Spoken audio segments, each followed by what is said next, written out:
Alright, well, this is a charity shop pickup that nearly never was.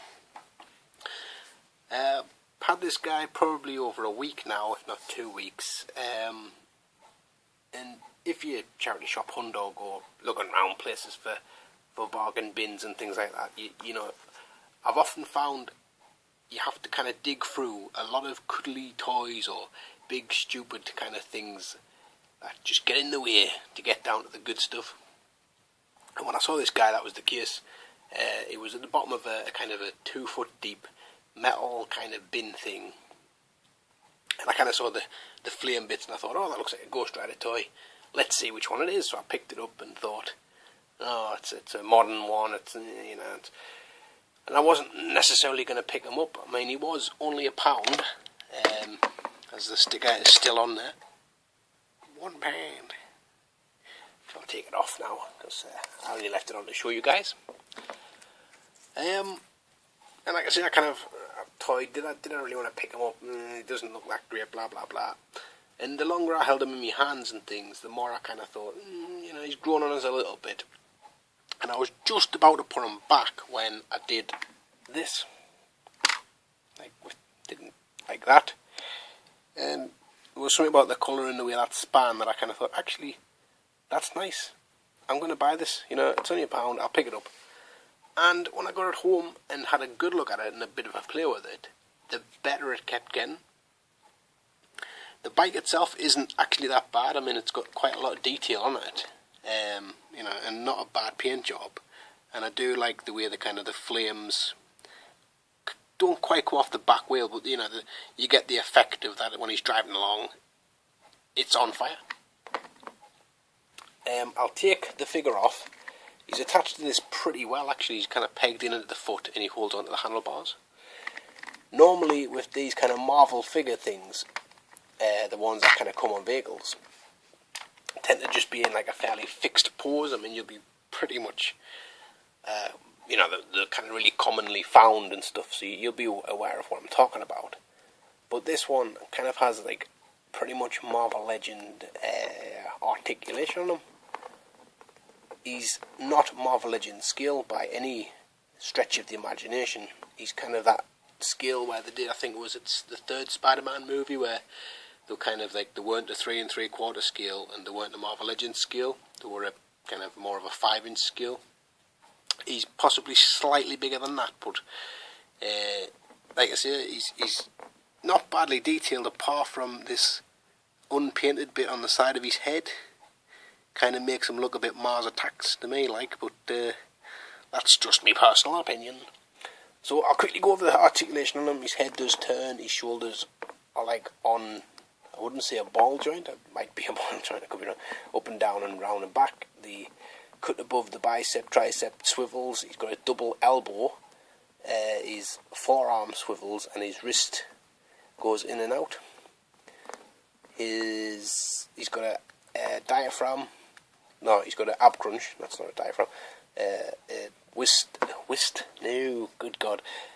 swivel. I assume that is the ball joint. A thigh swivel. A double knee. A kind of, what's that? He's kind of his shin. I guess his shin and calf swivel. And a toe joint for his toe.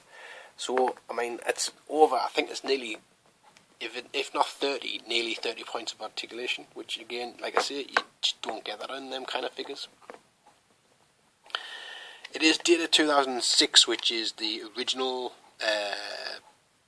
Ghost Rider movie.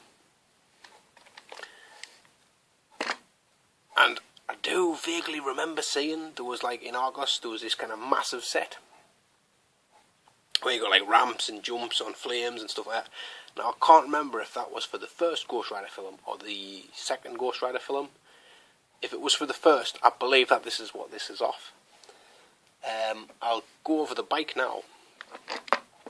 The reason why I think this is from the set is because it has these, which I think are what holds it in place whilst you either charge it up or rev it up or whatever for it to do the stunts.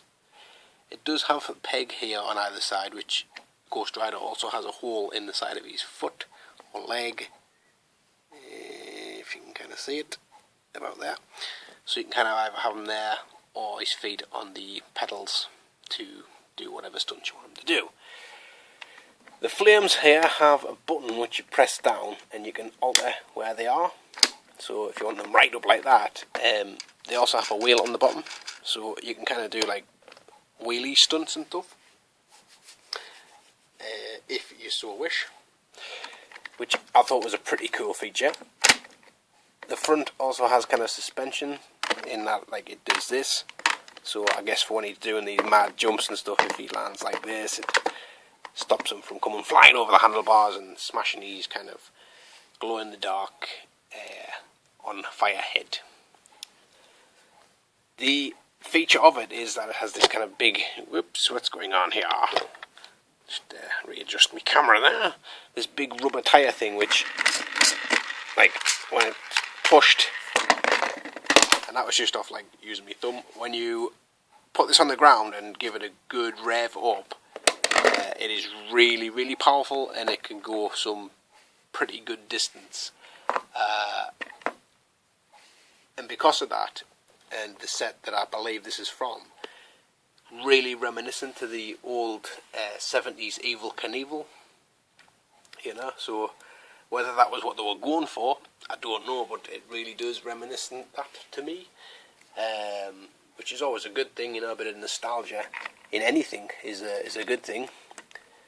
So I think that's kind of about everything I kind of wanted to talk about this guy.